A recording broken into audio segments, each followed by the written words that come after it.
제가 이 질문을 받고 무슨 생각이 들었냐면, 이분은 진짜 자칫 잘못하면 평생 아무것도 사지 못하겠구나. 여러분들 진짜 위기감을 느끼셔야 됩니다.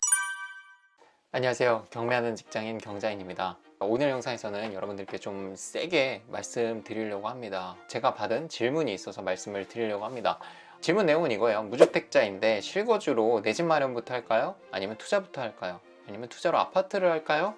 빌라를 할까요? 오피스텔을 볼까요? 라는 질문인데, 제가 이 질문을 받고 무슨 생각이 들었냐면, 이분은 진짜 자칫 잘못하면 평생 아무것도 사지 못하겠구나. 지금 더 이상 여러분들이 돈을 모아서 뭔가 내가 투자를 하지 않고 그냥 월급 열심히 받고 저축 70%, 80% 해서 여러분들이 그걸 모아서 뭐 집을 살 수 없는 거는 잘 아실 거예요. 반드시 투자라는 걸 수반하시거나, 아니면 여러분들이 자산이 올라가는 속도를 따라잡을 만큼 뭐 어떤 사업을 하셔가지고 돈을 한 달에 1,000만 원, 2,000만 원 이상 벌든가.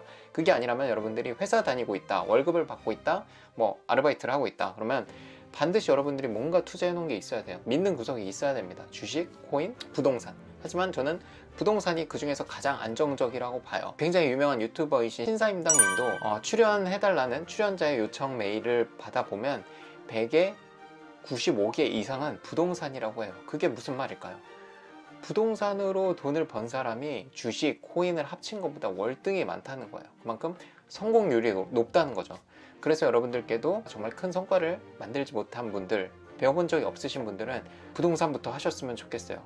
성공이라는 게 한 방에 큰 성공도 있지만 작은 성공들이 여러 번 반복되면 큰 한 번의 성과보다 더 큰 성과를 만들 수도 있거든요. 그런 것들을 저는 부동산 경매, 그 중에서도 아파트가 아니라 오피스텔, 빌라 같은 작은 물건을 통해서 경험을 했어요. 빌라, 오피스텔이 굉장히 금액이 아파트보다 훨씬 작죠.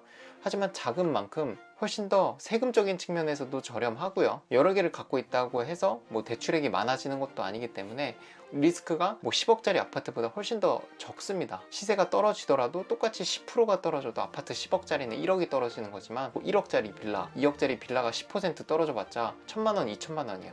다만 주의하실 거는 빌라, 오피스텔은 분양을 받으시면 절대 안 됩니다. 금매를 잡으시거나, 금매를 잡으려면 여러분들이 적정가를 아셔야 이게 금매인지 아니면 비싸게 나온 건지 판단을 하시겠죠. 그래서 반드시 시세 조사를 잘 하셔야 되고, 그리고 또 하나 무주택자분들께 말씀드리고 싶은 건, 나라에서 제공되는 뭐 세금 혜택, 저금리 대출, 뭐 무주택, 뭐 비과세, 뭐 이런 것들에 너무 목매지 마세요. 그런 것들을 목매게 되면 절대로 부자가 될 수 없습니다.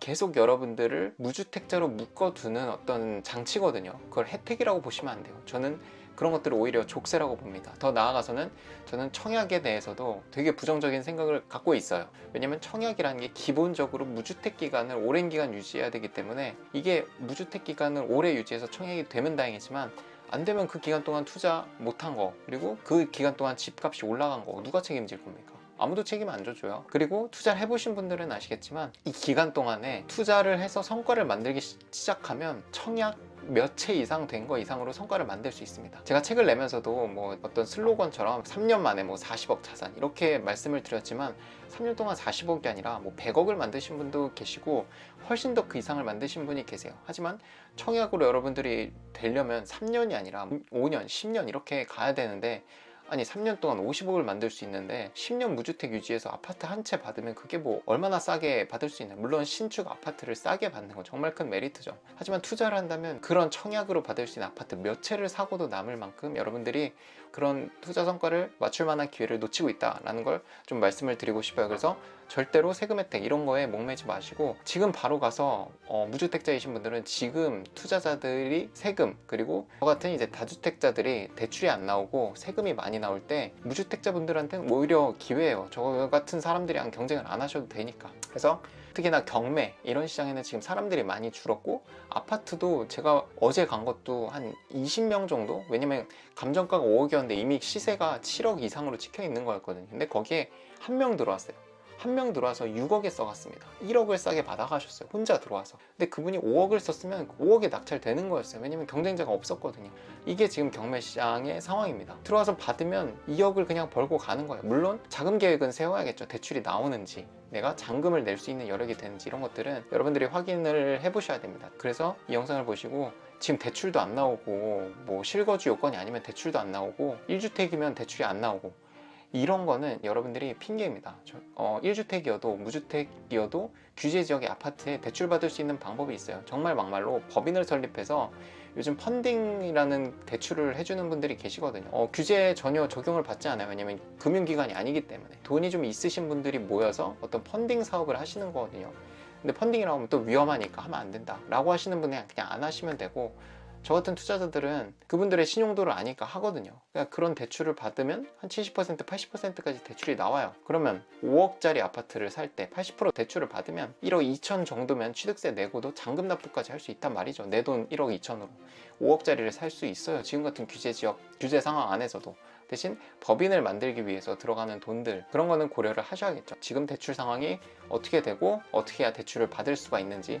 물론 여러분들 소득 요건은 챙기셔야 됩니다. 소득이 없거나 소득이 정말 낮거나 아니면 뭔가 사업을, 자영업을 하시는 분들이 세금 신고를 안 하거나 이러면 대출 받기가 좀 까다롭습니다. 물론 방법이 없는 건 아니에요. 4대 보험에 가입돼 있거나 아니면 카드 실적으로 잡는 방법도 있습니다. 이런 부분에 대해서는 대출 상담사님과 상담해 보기를 권장드리고, 어쨌든 러프한 기준에서는 지금 대출이 나온다라는 거예요. 자, 다시 한번 말씀드립니다. 지금 무주택자이신 분들은 하루빨리 자산을 취득하라고 말씀드리고 싶어요. 부동산을 생각하고 있다. 지금 아파트를 살 수 있는 돈이 없다?